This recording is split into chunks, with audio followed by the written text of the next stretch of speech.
tous, bonjour à toutes. Bon, déjà, je m'excuse, je dois avoir une tête un peu fatiguée, mais bon, il est quasiment 5 heures du matin en France quand je fais cette petite vidéo. Ouais, est-ce que je voulais faire la vidéo tout de suite avant d'aller me coucher et pas attendre demain pour rester un peu sur l'euphorie de ce qui vient de passer, de ce qui vient de se passer, avec la victoire de Rafa, victoire en 4-7, 4-6, 6-0, 6-3, 6-2 face à Juan Martín del Potro. On a vraiment eu un match énorme parce que même si Rafa a perdu le premier set, même dans le premier set, ça jouait très bien. Euh, Ça jouait très bien avec mon Rafa qui faisait quand même un poil trop de fautes et surtout qui jouait pas assez sur le coup droit del Potro, c'est-à-dire qu'il l'enfermait côté revers, il enfermait Juan Martín côté revers, côté revers, côté revers. Et il a fait un peu la même erreur que Federer faisait, donc c'était un peu frustrant de voir qu'il enfermait Del Potro côté revers, que Del Potro décalait en coup droit et a agressé Nadal. Et puis dès le début du second set, Nadal a complètement changé sa tactique. Déjà, il s'est rapproché de sa ligne, il a pris la balle beaucoup plus tôt, il a joué avec beaucoup moins de lift, il a joué beaucoup plus à plat que ce qu'il fait de manière générale. Il a joué, euh, il a joué vraiment à partir du début du deuxième set. Les trois premiers jeux du deuxième set ont donné le ton. C'est-à-dire que sur les trois premiers jeux du deuxième set, Nadal il doit faire 7 ou 8 coups gagnants. Le premier jeu, il remporte son jeu de service blanc. Il fait 3 coups gagnants, il fait 2 coups droits gagnants et un revers gagnant, je crois. Derrière, il break en faisant un très très bon jeu de retour. Surtout à 30, il y a un point qui se conclut par une faute. Je ne sais pas si elle était comptée comme faute directe ou faute provoquée de Juan Martin, mais un échange où Rafa s'arrache en défense et finit par pousser Juan Martin à la faute. Un échange qui fait visiblement très mal aux pattes à Juan Martin, puisque derrière il fait une grosse faute en coup droit. Il a deux coups droits d'attaque, il n'arrive pas à faire le point sur le premier, il force sur le deuxième et il part à la faute. Et derrière, on a eu un Nadal qui a vraiment déroulé, qui a évolué à son meilleur niveau. Et son meilleur niveau, quand je dis son meilleur niveau, c'est pas juste son meilleur niveau actuel, je pense que ce qu'a fait Nadal sur ce match-là, en termes de niveau de jeu, de prise de balle, de qualité de tennis, c'est du Nadal à son meilleur, tout simplement. À part 2010 et 2013, j'ai pas souvenir d'avoir un Nadal sur dur face à un joueur aussi fort, de autant imposer sa loi et autant dominer l'échange. Franchement, moi j'étais d'accord avec les commentaires de Patrick Mouratoglou, qui a été vraiment très élogieux envers Rafa, mais c'est mérité parce que déjà sur le premier set, ça jouait vraiment très bien des deux côtés. Mais alors à partir du début du deuxième set, où il y a eu une baisse un petit peu physique de Del Potro, Nadal il a vraiment été stratosphérique. Et donc quand on regarde les stats du deuxième set, Nadal il fait 12 coups gagnants, une faute directe. 12 coups gagnants, une faute directe contre un joueur comme Juan Martín Del Potro, c'est monstrueux. C'est vraiment monstrueux. Et derrière, il finit le match, il doit faire 20 fautes directes, 45 coups gagnants, 20 fautes directes en 4-7. Ça fait 5 fautes directes par set, c'est vraiment rien du tout. Donc on a vraiment eu un Nadal un peu comme tout au long du tournoi, c'est-à-dire qu'à chaque match, il était de mieux en mieux depuis le début du tournoi. Et là, il a vraiment encore élevé son niveau de jeu de manière assez significative, dans le sens où il a évolué à un niveau vraiment très très élevé. Et surtout, ce qui a été très très fort, c'était ce changement tactique en début de deuxième set où il a décidé de continuer à attaquer le revers de Del Potro. Mais dès le premier décalage coup droit, et c'est exactement, si vous regardez la vidéo que j'ai fait avant le match, c'est exactement ce que j'avais dit.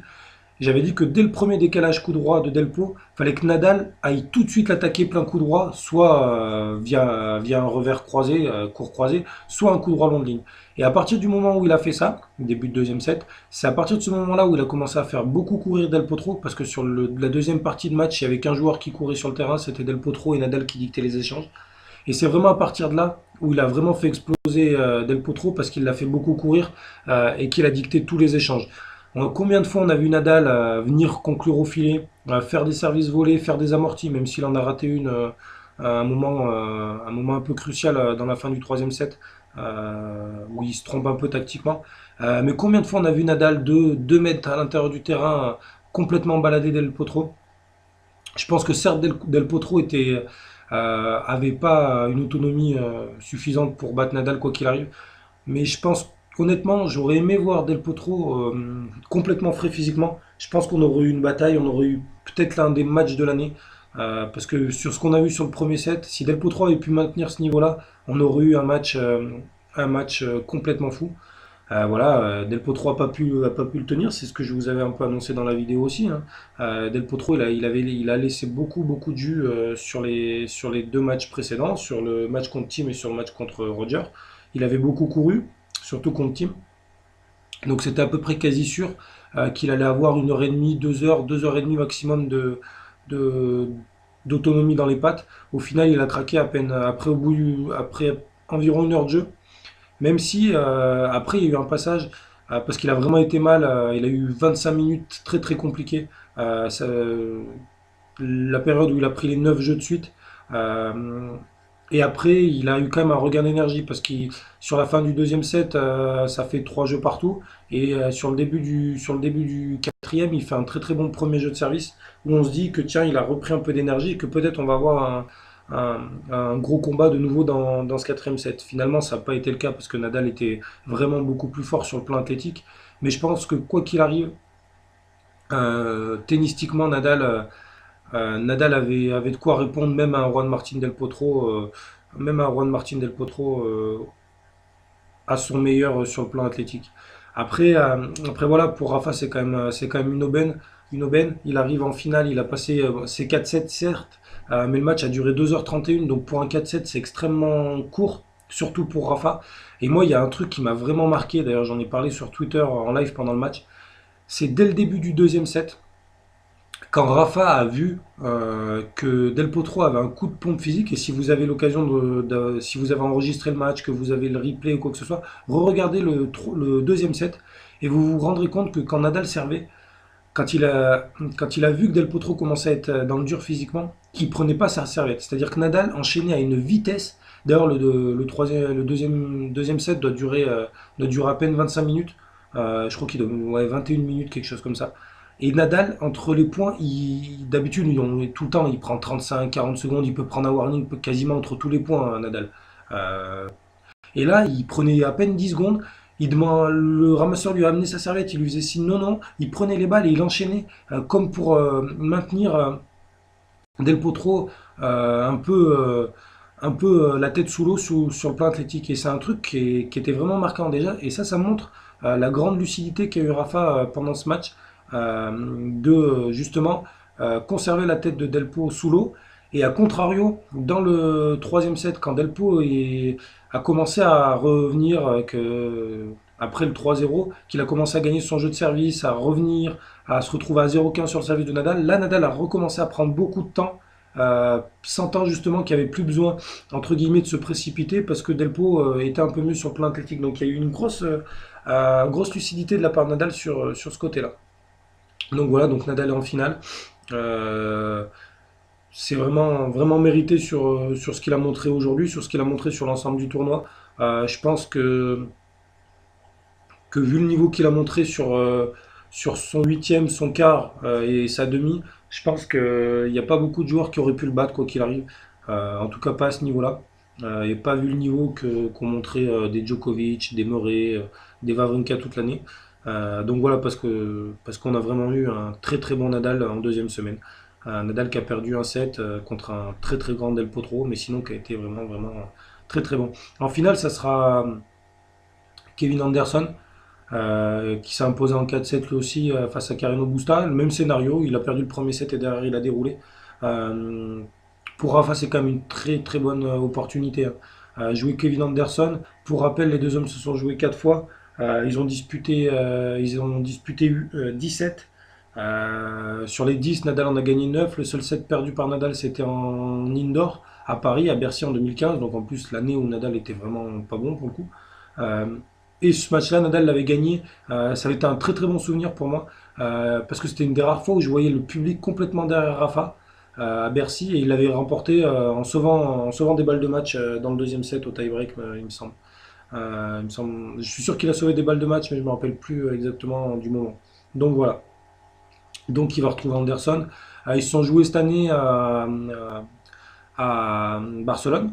Nadal a remporté le match 6-3, 6-4. C'était bon, conditions complètement différentes. C'était de la terre battue. Mais bon, ça donne un repère à Rafa. Après, le match, sur le plan tactique, il va pas être compliqué, hein. Soit Anderson sert de manière exceptionnelle et il a une chance, soit il sert pas, pas assez bien, et dans ce cas-là, il a aucune chance parce que du fond du cours, Anderson, il a clairement pas les armes pour battre Nadal du fond. En tout cas, pas le Nadal qu'on a vu sur la deuxième semaine.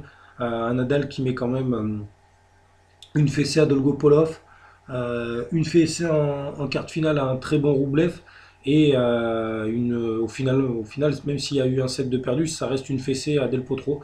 Voilà. Nadal va arriver extrêmement frais parce qu'il aura joué 14h10 en 6 matchs. 14h10 en 6 matchs, ça fait une moyenne de 2h, 2h10, 2h15 par match, quelque chose comme ça. Euh, ouais, peut-être un peu plus. Bref, physiquement, Nadal, il va être vraiment, vraiment frais. Anderson aussi, c'est d'ailleurs une bonne nouvelle. Parce que même si, bon, il y a eu un match de 3 heures aujourd'hui, un match assez dur pour Anderson. Mais bon, au moins, on aura un joueur qui devrait être en pleine possession de ses moyens. Après, sur le plan tactique, ça va être un match assez simple, hein. Nadal, il va falloir qu'il emploie exactement la même tactique qu'aujourd'hui, c'est-à-dire retourner de près, essayer d'attaquer toutes les deuxièmes balles de Kevin Anderson, même si les deuxièmes balles de Anderson sont à mon sens bien plus performantes que celles de Del Potro. Euh, et surtout, une fois qu'il aura enfermé Anderson côté revers, tout de suite aller attaquer sur son coup droit pour le faire courir et pour le faire déplacer. Anderson, c'est un joueur qui culmine aux alentours de 2 mètres. Donc c'est un joueur, si vous commencez à lui faire droite-gauche, vous allez l'user. Et plus vous allez l'user physiquement, et moins il va être performant au service. Euh, Évidemment, sans manquer de respect à Anderson, le grandissime favori de cette finale, c'est Rafa. De par leur confrontation, de par le niveau de jeu, de par le fait que Anderson n'a jamais joué une finale de Grand Chelem jusque-là. Après, moi, j'ai regardé toute la fin du match de Anderson. J'ai regardé le premier set, après je me suis endormi, et j'ai regardé la fin du match de Anderson-Carreno. Carreno, clairement, il a rien. Ce qu'il a manqué à Carreno aujourd'hui, il lui a manqué principalement deux choses. La première, c'est une vraie qualité de service, parce qu'aujourd'hui, pour moi, Carreno Busta, c'est le Gilles Simon espagnol. Je l'ai toujours trouvé très similaire à Gilles dans son jeu. Il n'a pas une première, il fait aucun point, il fait aucun service gagnant, aucun ace quasiment. Donc il est tout le temps obligé de cravacher sur ses jeux de service.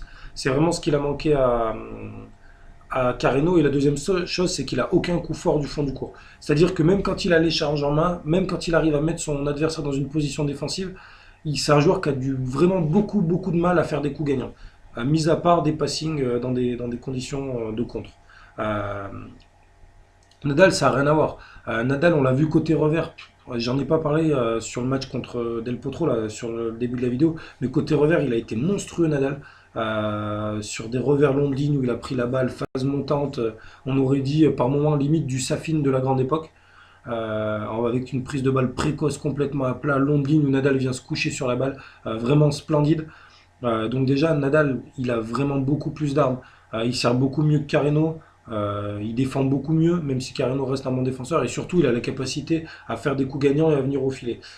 Donc pour Rafa, je pense que pour, pour que Rafa gagne le match, va falloir qu'il fasse exactement ce qu'il a fait contre Del Potro, mais qu'il se mette à jouer d'entrée de jeu et qu'il ne fasse pas l'erreur pendant les sets comme il a fait aujourd'hui, à s'entêter, à vouloir absolument gagner le point en enfonçant Del Potro côté revers. Donc bloquer Anderson côté revers, l'attaquer sur son coup droit, et une fois qu'on a trouvé la brèche, droite-gauche, droite-gauche, droite-gauche, comme contre Del Potro à partir du deuxième set, et des amortis et lui casser les pattes. Et une fois que le combat physique va s'installer du fond du court, je pense que Nadal a vraiment un grand coup à jouer. Quoi qu'il arrive, Nadal a fait un très bon tournoi, troisième finale de Grand Chelem de la saison. Aujourd'hui, quoi qu'il arrive, il comptera plus de 1000 points d'avance sur Roger après le tournoi. S'il gagne dimanche, Il comptera 1900 et quelques points, donc quasiment 2000 points, soit 2 Masters 1000 d'avance sur Roger. Quand on sait que les deux défendent 0 points, pour reprendre 2000 points à un joueur qui en défend 0, même si Roger lui aussi en défend 0, ça va être très compliqué. Donc c'est une vraie belle opportunité pour Rafa de finir l'année numéro 1 mondial, de gagner un 16e Grand Chelem, ce qui serait quand même 16 Grand Chelem, c'est quand même exceptionnel. C'est 2 de plus que Sampras, 4 de plus que Djokovic. Donc voilà. Et surtout, peut-être la possibilité de faire une grande fin de saison. Et pourquoi pas, parce que je le trouve vraiment frais physiquement, enfin aller chercher ce foutu Masters qui manque au palmarès de Rafa. Donc voilà, donc là je vais aller me coucher parce que demain il va falloir se lever, ça va piquer. Donc comme d'habitude, si vous avez des questions, des réactions, n'hésitez pas. Je referai certainement une vidéo avant la finale, donc une vidéo ce soir ou demain soir en fonction du moment où vous voyez la vidéo. Mais voilà, j'essaierai de refaire une vidéo avant la finale. Donc je vous dis à très vite sur le blog, je vous souhaite une bonne soirée, une bonne journée et puis on se retrouve pour la finale.